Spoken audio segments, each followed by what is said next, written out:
Hello, I'm back again. See if I can find any viewers that can benefit from me going through these just a night before the exams. So, anyone who's prepared, good luck to those, and anyone still looking for these resources and trying to get their grade 8 to 9, you can follow these through. Hopefully, I'll be able to help you with that. Let's get started. Question 1. Angle X is an acute angle, so that has to be less than 90 degrees. Cos X equal to cos 60 times tan 30. Work out the size of the angle X. So we should be able to work out what these values are.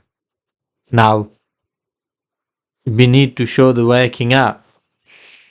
Generally, it's a non-calculator paper, so obviously you won't be able to just put that numbers in the calculator saying what sine 60 is and what tan 30 is. But we can work that out if you work with this type of triangle here. So if I think about the triangle, and it's an equilateral triangle, and I'm going to give each one of these lengths a 2.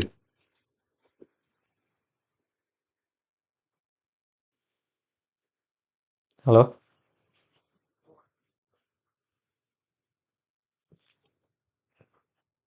So if all the lengths are 2, then cut it into this right angle triangle. So that becomes length 1. This is 2. And this one we can work it out as root 3. What do you mean?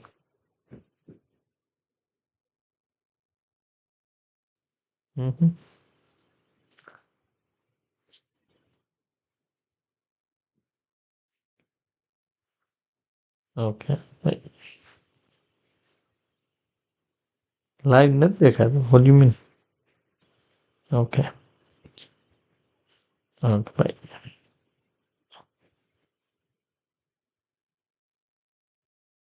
So that would be length root 3 because we're using Pythagoras theorem. 2 square take away 1 square gives you 3, and that's the square root of 3. So we're focusing on that small triangle and trying to work out the values using that. So remember, that's root 3, that's 1, and that's 2. And when you cut it that way, this angle still remains 60 degree and that angle remains 30 degree. So we're focusing on the sine 60 here. So this is your angle A. This is given to you in the formula sheet. Okay, so that means it's opposite over hypotenuse. That's the sine. Okay, so it's root 3 over 2. So sine 60 is the opposite, which is root 3 over hypotenuse. That's 2. And then we can work out the same way the tan value. So tan 30, so from here tan 30 is opposite over adjacent. So the tan 30 is 1 over root 3. So if I'm multiplying these two values together, sine 60 multiplied by tan 30, I'm multiplying root 3 over 2 times 1 over root 3. Cancels out root 3, gives you half. Which one will get you half? So we're now looking for cos.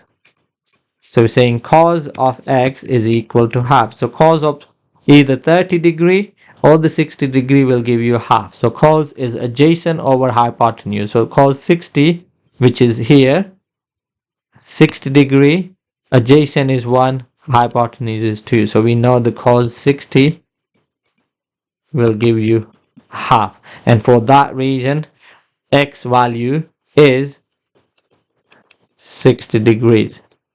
And that's all we had to do, and we done all the working out that we needed here. That I'll use that one here, this one, and then you use the same triangle to work out this. So important, and this is, remember, we're looking to push ourselves onto grade 9. This is not going to be straightforward one. It would require some thinking. You have to remember these values at some point, or remember it any other way. but I'll always work it out from the right angle triangle or equilateral triangle or isosceles triangles. Okay. Another question that can be slightly tricky. P is a point where the tangent to the circle passes through. The tangent always touches the circle exactly at one point, okay, which is in this case 4, 8. And it intersects the x-axis at A and the y-axis at B. Show that the gradient of the tangent is negative half. Okay, so before we can actually work anything out, we need to work out the gradient of the radius. One thing you need to know, that the radius and the tangent will always cross each other at 90-degree angle. So we can work out the gradient of the radius by working out change in y, so which is goes from 0 to 8. So change in y is 8, and then change in x, which goes from 0 to 4, because remember this is the point 0, 0. So it's 4. So the gradient of the radius is 2. And now remember, the radius and the tangent make 90-degree angle, and then the two gradients of the two perpendicular lines will always multiply together to give you -1. So you're saying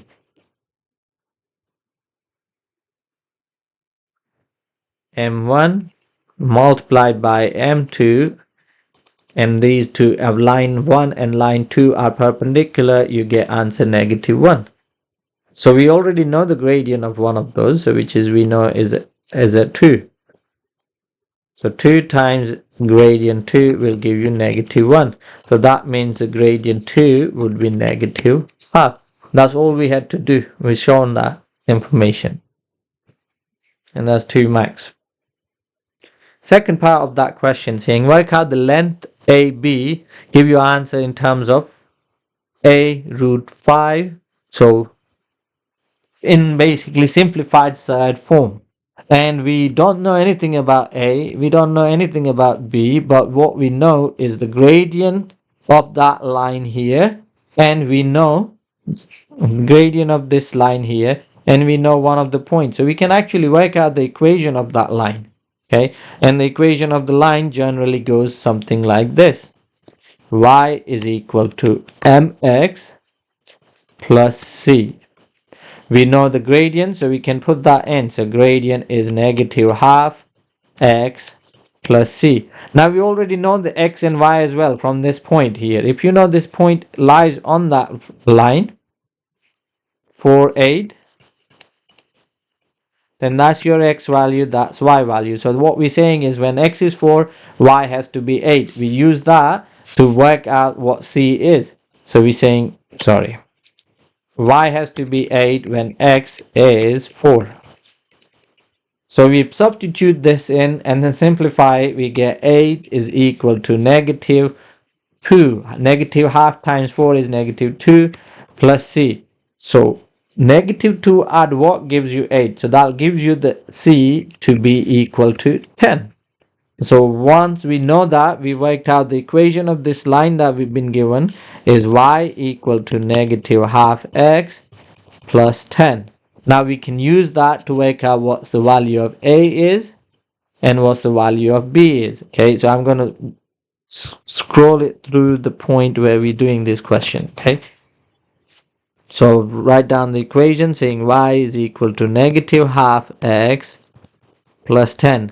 Remember, we want to work out when x is equal to 0, what's the y value. That'll give you, when x is equal to 0, what's the y value, that gives you the b. Okay, so when you put x equal to 0, y is equal to 10. So my b, point B is 0, 10. That's my b.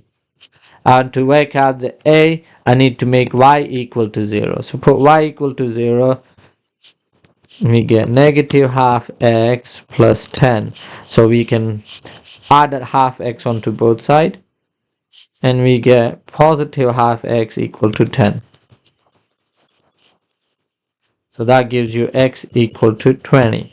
So my point B, A is 20, 0. So these are my 2 points. B is 0, 10 and A is 20, 0. Now if I wanted to work out the length of the line AB, what we're doing is Pythagoras theorem. Okay? We can find the difference between the x values. In this case, it's really straightforward, and then square that. So we're doing going from 0 to 20. So we're doing 20 square plus the y. Remember, this is going to create this right angle triangle here. This is your point A, this is your point B. So this distance here is 20, this distance here is 10, because you're saying you're doing 10 take away 0, that gap there is going to be 10. So we're going to do 10 squared, and then we square root that, and that gives you the length in third form. So 20 squared, which gives you 400, plus 10 squared gives you 100. So we get square root of 500. And you can simplify that as a square root of 100 times square root of 5, which gives you 10 root 5, where the A is 10. That's it, simplifying square root of 500. So that's all you had to do. Again, remember, this is a higher tier paper. We're going from grade 8 to grade 9. It's not difficult, just requires a little bit of thinking and knowing quite a lot of the knowledge. You can get grade 4 and 5 without knowing anything, without remembering anything. But when you're trying to get grade 8 and 9, you will have to know few prior knowledge. Here's the function machine. Show that when the input increases by 2, the output increases by 2a. When the input increases by 2, the output increases by 2a. We need to show that. So let's say we, instead of putting the x, right now we're putting x in, we get multiply by x, we get ax, and then add b, we get output as a ax plus b. Now if I increase my input by 2, I will put in x plus 2. That means when you multiply it by a, we get 2x plus, sorry, my bad, we get 2a and x ax, we get ax plus 2a when you multiply this by 2a, and then you add b, we get y equal to ax plus 2a plus b. So that's correct. We increase the input by 2 and your output becomes plus 2a, bigger than what we had. We had ax and b. Now we have extra 2a, and that's all we had to do. We're showing it. We substitute x in and we get ax plus b. We substitute x plus 2 in and we get ax plus b plus 2a. And that's all you had to do for this part. Function of x is k times x squared, where k is some constant, means some number. Chi says that f6 over f2 is equal to f3 because 6 divided by 2 is equal to 3. Is he correct?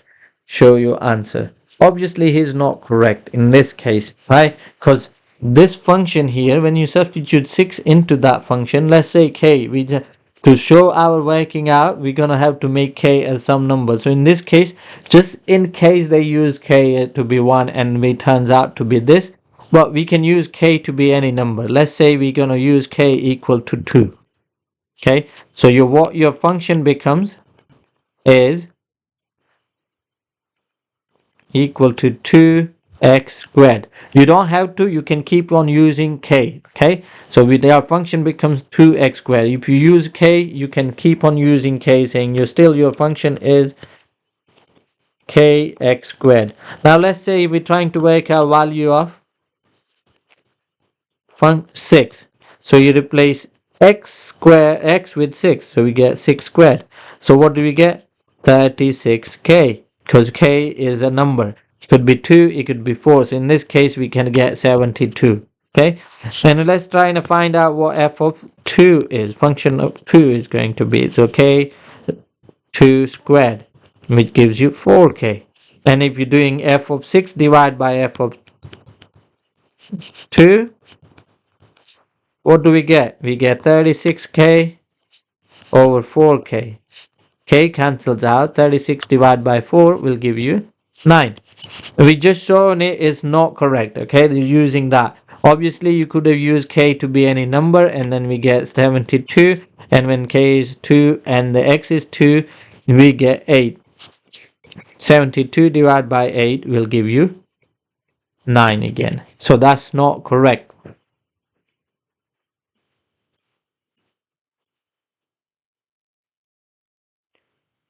The journey has 2 stages. Show that the average speed for a whole journey in kilometer per hour is 2ab over a plus b. The journey takes 30, half of the journey. So first 30 kilometer travel at speed a. So time would be 30 over a. Distance divided by time. And the stage 2, distance divided by time, which is 30 over b. So if you wanted to work out the average speed of the whole journey, we add the distances together. So we're going to do 30 plus 30, which gives you 60 as a total distance at 60 kilometer. And we need to add the average speed as well if you want to work out, we want to work out the actual average speed. So we're going to have to add the times for the both part of the journey. So we're going to be doing 30 over a plus 30 over b. Okay, and this is the tricky part in a way. We need to add these fractions. So what's the total time? If you want to add this fraction, you have to have this common denominator, and the common denominator is going to be ab. Okay, so what we're going to do is multiply both fractions, first one by b, we get 30b over ab. Okay, and multiply the second fraction over by a, so we get 30a over ab. We add them together because the bottom numbers are same. We get 30a plus b, right, over ab. All you did is 30, take them out, 30a plus 30b at the top, factorize 30 out, you get 30 lots of a plus b. So that's my time, total time, and that's my distance. So we go total distance divided by time. We're doing 60 divided by 30a plus b over ab. Okay, and you can write division as this: 60 divided by 30a plus b over ab. Now if you already known these things here, where you can do the keep change flip to keep the first fraction or first number, change it to multiplication and flip the fraction over, so it's ab over 30 lots of a plus b. Now you can multiply top numbers together, gives you 60 ab over 30 a plus b. I can cancel out this 30. 30 goes into 60 twice. So we get a 2ab at the top and at the bottom a plus b because we cancel the 30s out. Okay. And that's what we've been asked to show. We've done that. Total distance divided by total time gives you total speed, average speed.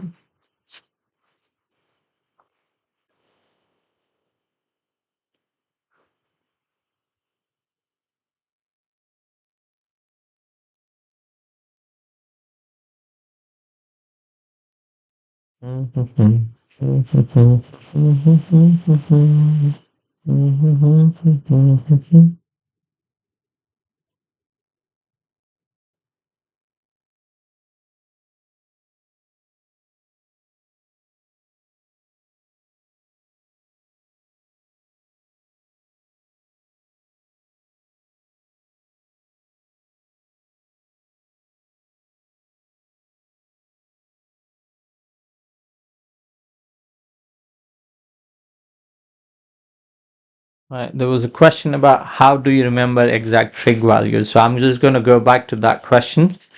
Someone who is asking for it.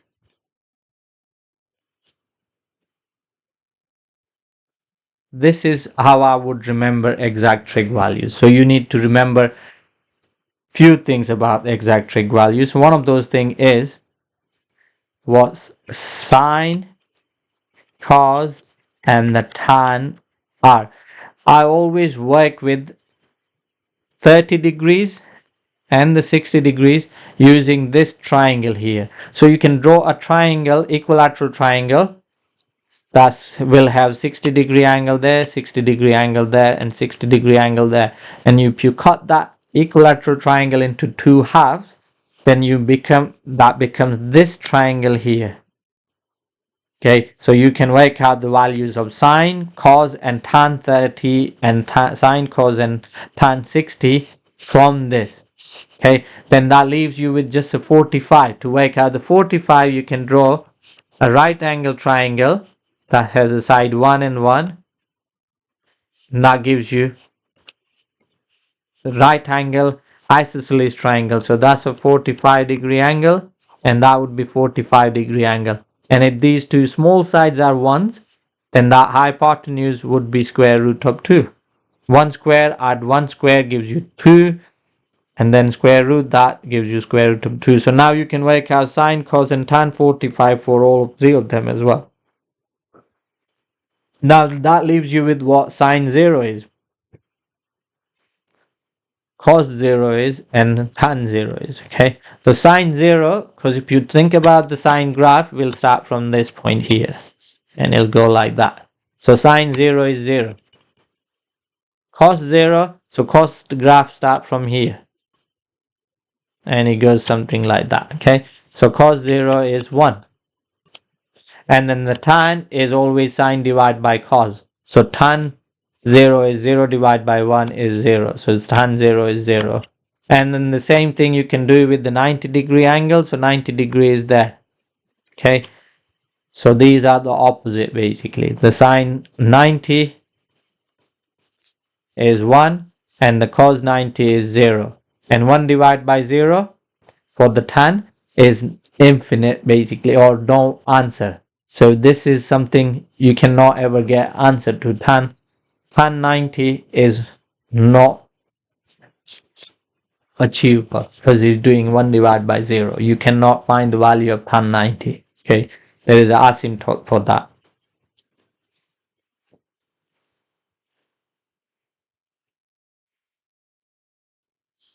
Simplify square root of 80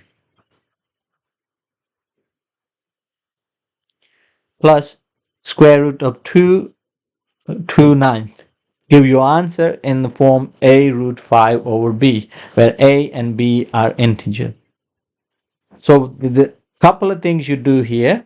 One, we know we need to simplify that, but we also need to simplify this. So this is improper fraction there. Okay, so trying to change that into this is a mixed number there, trying to change it into improper fraction. So we do 9 times 2 is 18, so we 18 ninth plus 2 9, so we get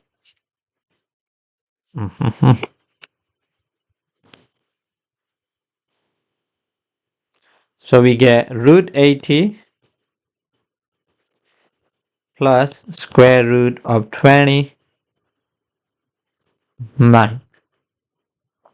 Now again, there are rules for the square roots. You can multiply and have the top number and bottom divide the square roots in separately. You don't have to do those things together, but you cannot add and subtract the square roots. Okay, that's something we cannot do. So I need to simplify this one here.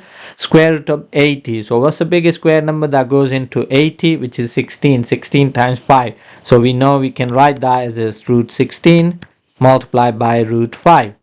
And the same thing I can do here. I can write that down as a square root of 20 divided by square root of 9. Okay, so you can, these rules will help you get some simplified answers. So square root of 16 will be 4, so we get 4 root 5. That's same as 80. 4 square root of 5. And then this one, I can simplify 20 as well, so which is again 2 root 5. And I can simplify 9, which is 3. So I can actually write this down here as a 4 root 5 plus 2/3 root 5. I can write that down there. Okay, so saying 4 root 5 plus 2/3 root 5. When you have both ends with root 5, you can treat the thirds as algebras. Okay, like 4a add 2/3 a, and you can add those numbers together. So I can work with that. So I need to do 4 add 2/3, and that's how many root 5 we have. 4 add 2/3 lots of root 5. So again, if you're adding fractions, get the bottom number same. So this can be written, 4 can be written as 4 over 3, sorry, 12 over 3. 12 divided by 3 is 4. So 12 plus 2 gives you 14. So we get 14 root 3. Okay, we can simplify that to 14 over 3 root 5. Then you add 4 and 2/3, we can write it as a 14 over 3. And that's root 5. So A is 14, B is 3.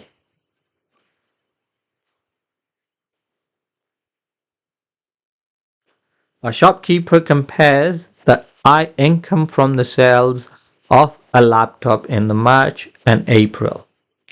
By what fraction does the income from these sales decreases in April? So we need to look for the income. Okay, we know the price and then the number sold. And there is a comparison there. So we can look through this in terms of the income. And to do that, we can work with some numbers.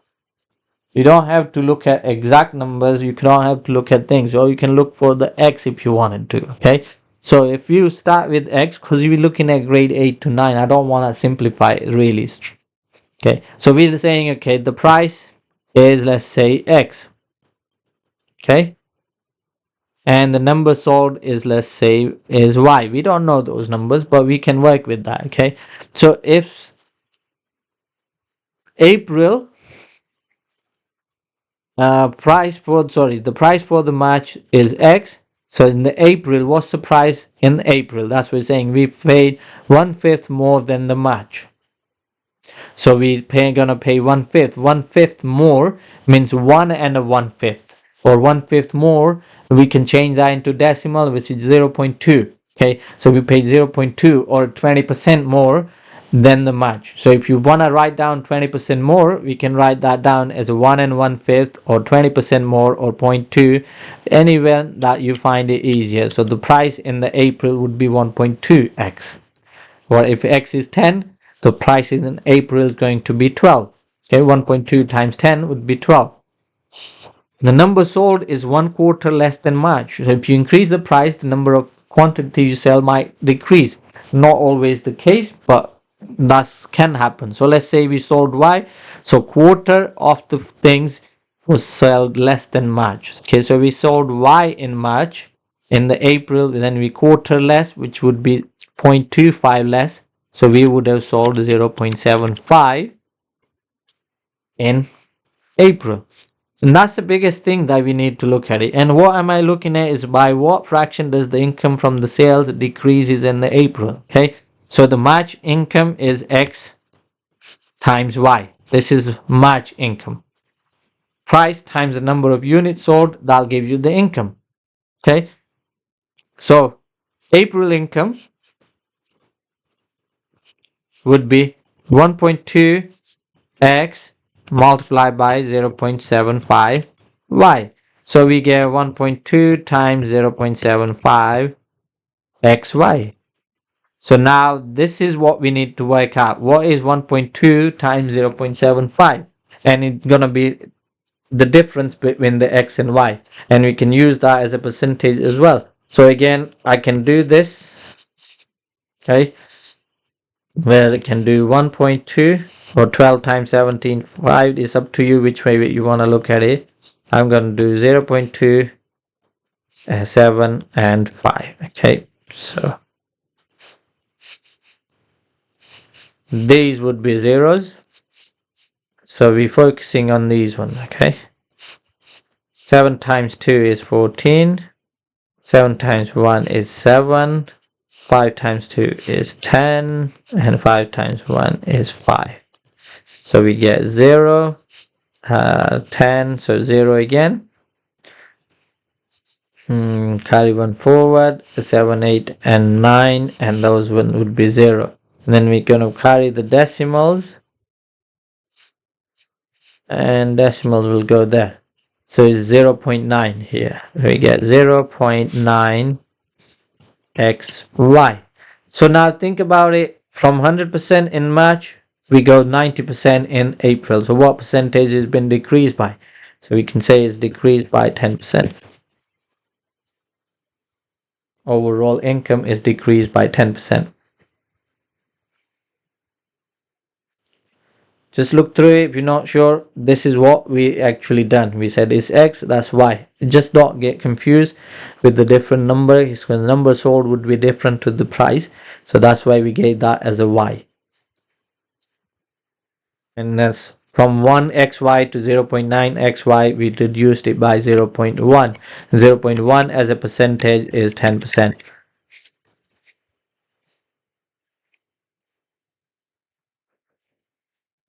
Erica tries to sketch the graph y equal to 1 over x.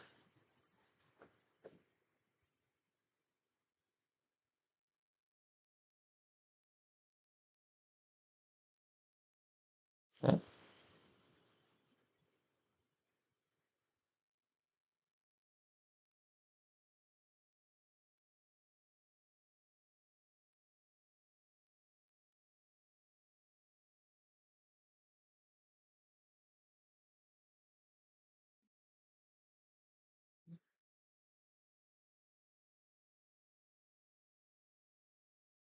I'm just checking the messages on there, okay, so I'm not going anywhere. 7, 8, and 9, and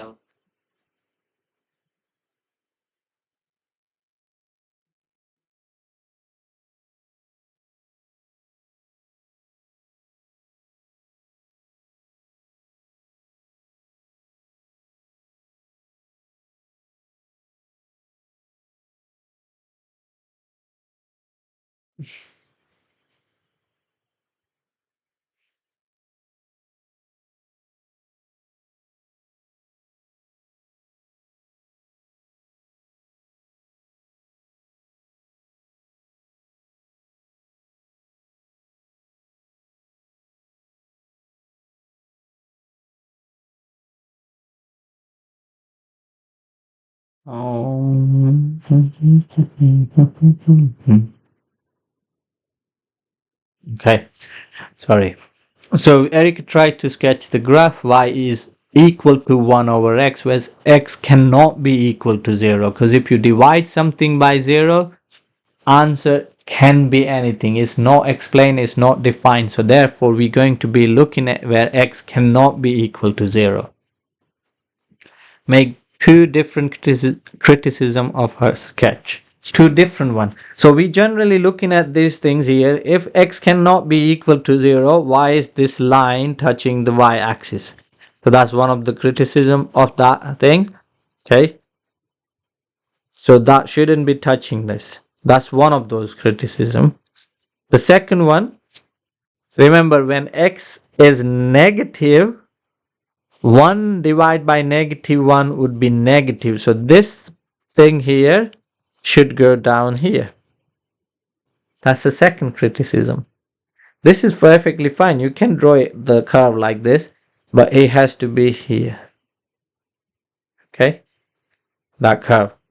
And it shouldn't be touching the y-axis, because x cannot be 0. This is where the y-axis is, where the x is equal to 0. So those are the two criticisms you need to write down. Doesn't have to be same. X equal to 0 is asymptote. Okay. That means you cannot touch the y-axis. Okay. The graphs of a sketch or the graph should not touch the y-axis. And the you should have in the negative quadrant. In the one other curve should be in the negative quadrant. Okay, in the negative quadrant. So where that top quadrant should be in the negative quadrant. One half of the curve is in the wrong place. Should be in the negative quadrant. I don't know why this one would be in the grade 8 to 9. Because majority of the work has been done for you in here.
Sorry, the comments going just in different direction.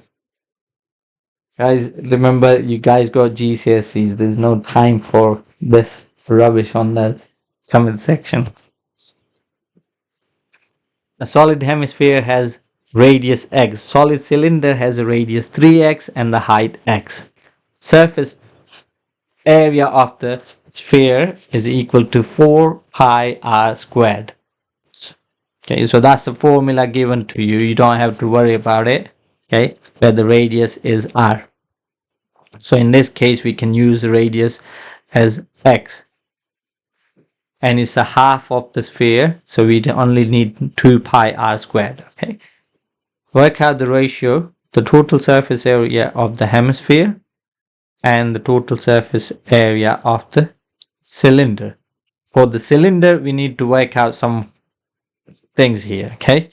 And we need to work out the ratios between those two. So this one is really straightforward. Is the entire sphere is 4 pi r squared. So for the hemisphere is half of it. There is nothing, and plus the area of the circle. Okay, that's what the surface area of the hemisphere is. So the area of the circle is pi r squared. So in this case is pi times x squared plus the 2 pi x squared. So that's what we get, saying we're just working out the area of hemisphere. So we got pi r squared plus 2 pi r squared. Okay, so what do we get between those is 3 pi r squared. Remember, is the bottom area there plus the hemisphere, so half of the sphere, which is 2 pi x squared. Okay, so we, instead of r squared, we're going to use x squared. So 3 pi x squared. Now work out the area, surface area of this one here, which is 3x as a radius. So we have two circles, so circle at the top, which gives you pi times 3x squared. So 3x squared gives you 9x squared. So we get 9 pi x squared. And another 9 pi at the bottom. So we get 18 pi x squared. Now we need to work out the circle part, this one here. So if you, the height is x, remember, we need to work out what's the circumference of that circle is. If the radius is 3x, so we know is pi times diameter. Circumference is pi d. Again, this is given to you in the formula sheet, so you can use these things, okay? So pi d means pi times diameter. So if the radius is 3x, the diameter would be 6x. So we got the circumference. Come on.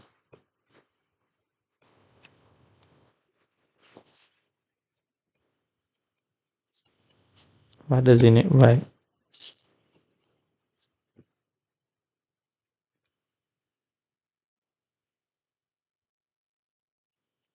So circumference is 6 pi x. Multiplied by x, we get, so the circular surface area is, if you open that circumference, it becomes a rectangle. So that length is 6 pi x, and then the height is x. So 6 pi x multiplied by x, we get 6 pi x squared. So we got 18 pi x squared plus the circular area is 6 pi x squared. So the cylinder will be 24 pi x squared. That's the surface area of that cylinder shape. Okay, and then we need to write those as the ratios. Okay, so remember both have pi x squared, so we can just ignore the pi x squared and simplify it by dividing both sides by pi x squared, and we get 3 to 24. And if you divide both sides by 3, we get 1 to 8. So this is in simplified form. Okay, 1 to 8, because they both have pi x squared, pi x squared. So all you get is 3 to 24.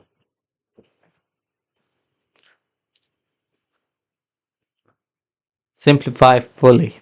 So generally when you have these kind of questions, you should factorize them, and then the bottom number and the top number should have the same common factor, which generally cancels out. So easier to factorize this bottom one.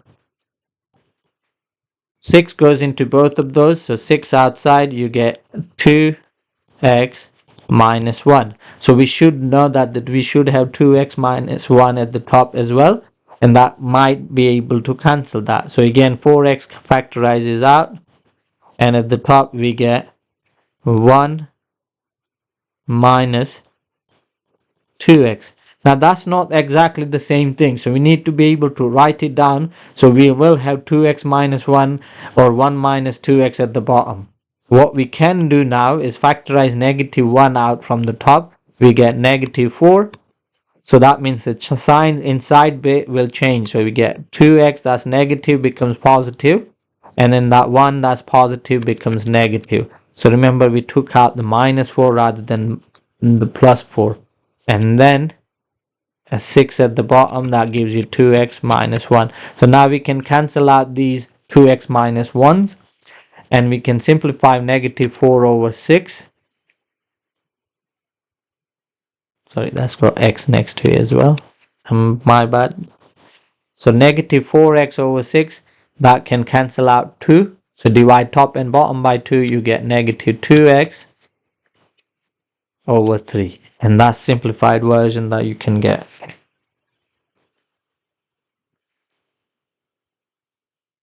Work out 12 and the quarter as an improper fraction. Again, if it's improper, it is a mixed number here and you need to change it into improper fraction, you can still keep the square root there and saying 4 times 12 is 48. So 48 quarters gives you 12 plus 9, so 49 quarters. And then you use the third laws. Okay, so square root laws, so you can split them. You can do the square root of 49 over square root of 4. We know the square root of 49, and we know the square root of 4, which is 7 and 4. And we've been asked to work this out as an improper fraction, so we don't really need to simplify it to get any other things there. It's just 7 quarter. If they ask you to write here as a mixed number, then yes, you can write here as a 1 whole and a 3 quarter. Okay. Work out cube root of 16 as a power of 2. So we're going to write it down 16 as a power of 2. So just write that as a cube root, and 16 can be written as 2 to the power 4. We can write this as a fraction now, remember. So 2 to the power 4, and we can write down cube root as a 1/3 to the 2 to the power 4 to the power 1/3. When you have power of power, you multiply the power. So we get 2 to the power 4 times 1/3, which is 4/3. That's it.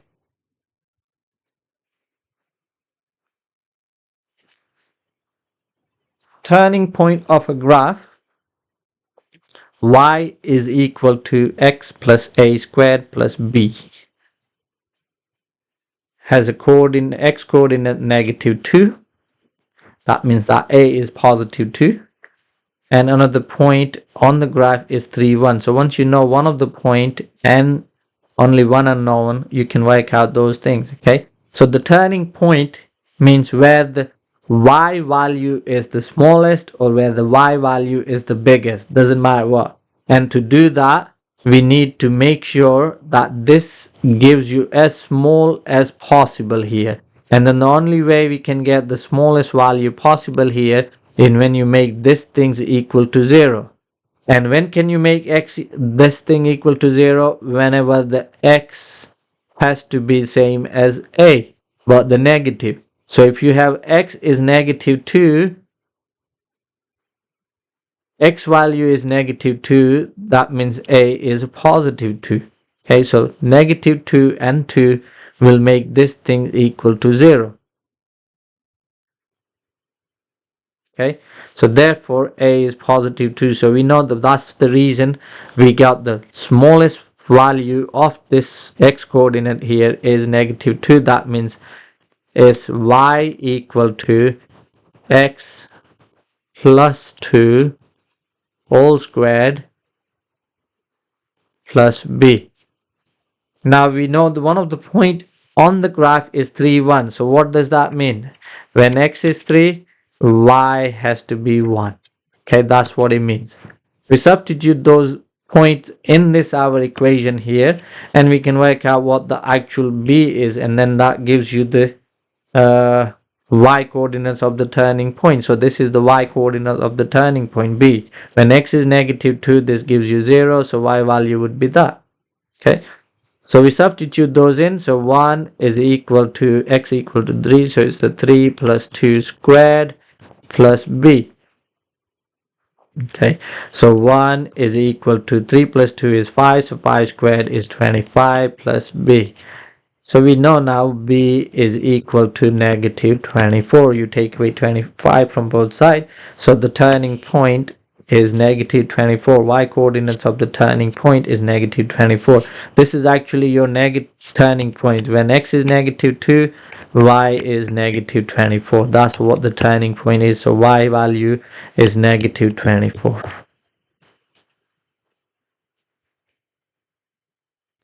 The grid shows the graph of y equal to function of x. So whatever this function here is, okay, that's the function of x. It seems like it's to the power 4, but that is the function of x.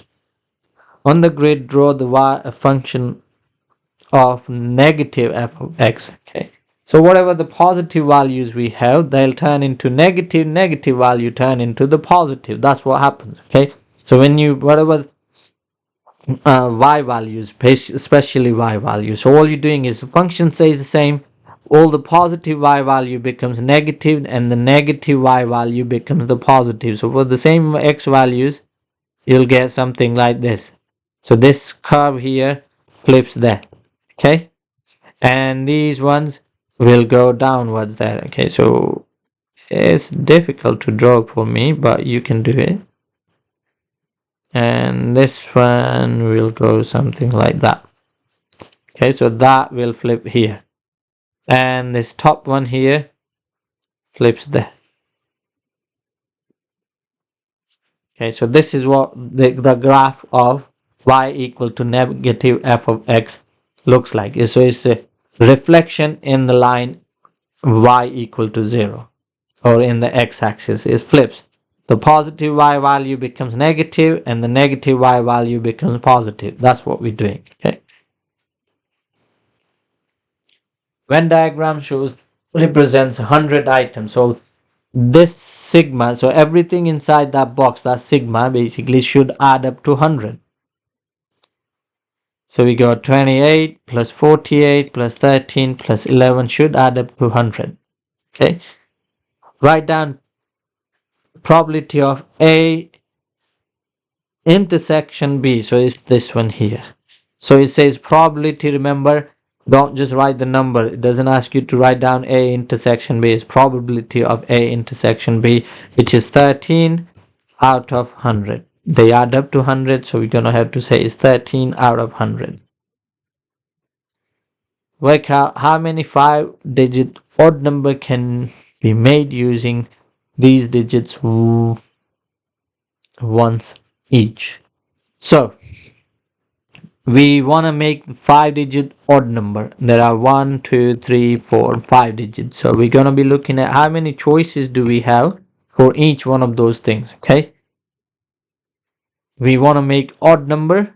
So 2, 4, 6, 7, 8. So 5 digits odd number, and we only be able to use these numbers once.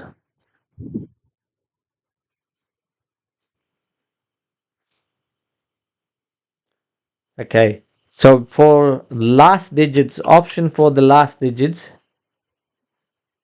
we have 2. Okay, so one of them is going to be occupied there,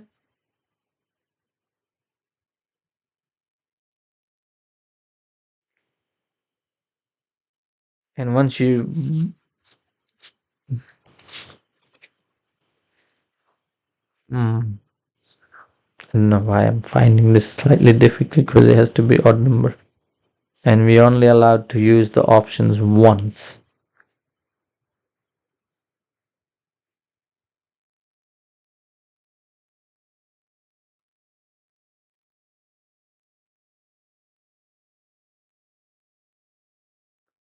Generally would be 5, 4, 3, 2, 1, but we can't use 5 numbers here because we have to fix this one.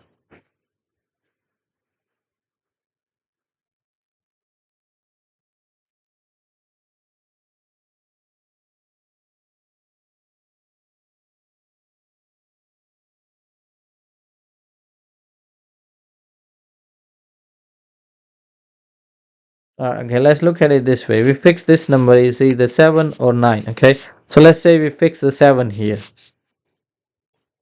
Okay, if you fix the 7 here, that's the makes it odd number, the rest would makes it even number. We need to make 5-digit odd numbers can be made. So if you fix 7, we have 4 choices there.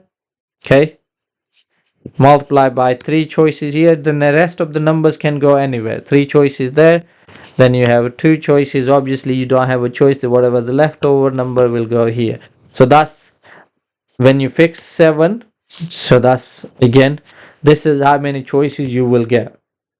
And same things happen when you fix 9. So we're doing 4 times 3 times 2 times 1. 4 times 3 is 12. 12 times 2 is 24. 24 times 1 is 24 times 1 is 24. So we get 24 choices when you fix 7 at the end. And you can do the same thing, another 24 choices when you fix 9 at the end here. Okay, the same thing, 4 choices, 3 choices times 2 choices times 1 choices for these first 4 digits, because you're gonna fix 9 for the 5th digit. So we can make 48 different 5 digits number if you have to make the bottom number add using these 5 ones.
Right, few more questions, then I'll say just good luck for you guys. A couple more. This last question on here.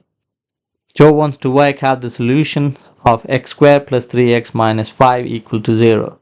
So he says the solutions cannot be worked out because x squared plus 3x minus 5 does not factorize to x plus a and x plus b, where a and b are integers.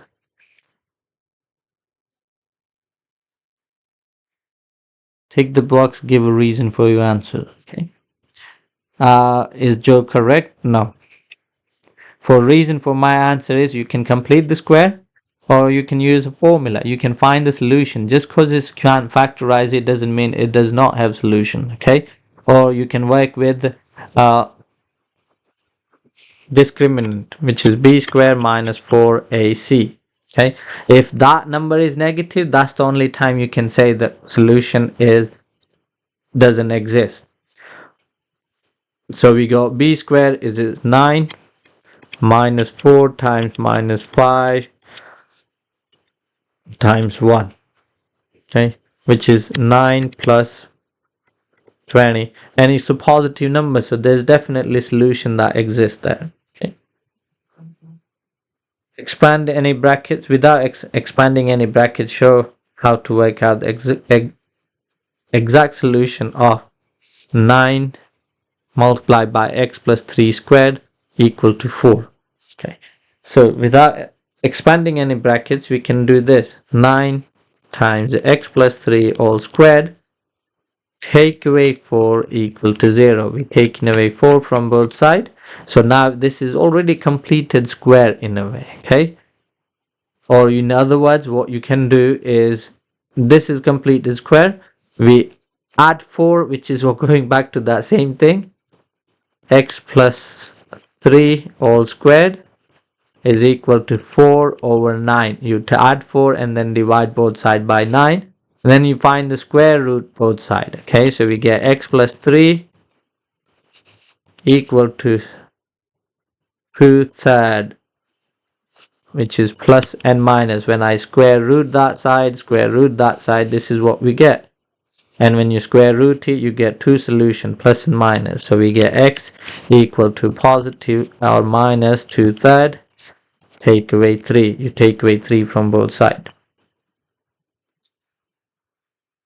Right.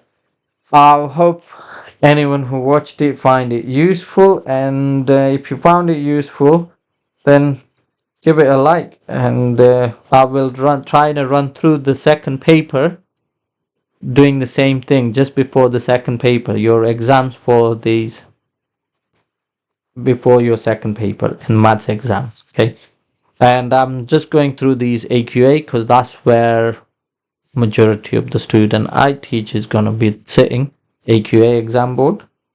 And every single exam board will have similar questions regardless whether you're doing ACR or EdXL. Is exactly the same type of question. There are only very little things that's going to be different in each one of those things, but you can be doing OCR or EdXL, you still be going through the similar type of question. So I wouldn't worry about whether I'm doing AQA, OCR or EdXL. The questions style would be very similar. The things you need to learn is exactly the same. Things you need to apply is exactly the same. The style of the questionings is slightly different, so still very similar. So good luck with the exams tomorrow, and I hope you guys do well. Just believe and concentrate for that 1 hour 30 minutes. You should come out at the top.